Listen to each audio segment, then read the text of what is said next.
1,70,00,000 महिला ज्या आहेत या निकष पूर्ण पार करतात, त्यांची केवायसी झालेली आहे, त्यामुळे त्यांना लाडक्या बहिणीचे पैसे मिळतच राहतील।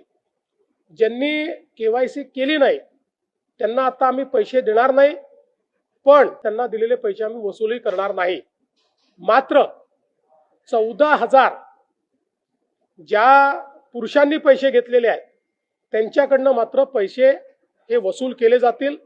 त्यामुळे नीट सायंटिफिक प्रोसेसने या सगळ्या गोष्टी केल्या आहेत आणि आजही यांच्यापैकी कोणी जर केवायसी करणार असेल तर आम्ही विंडो ओपन करायला तयार आहोत आणि त्यांना लाभ द्यायला तयार आहोत।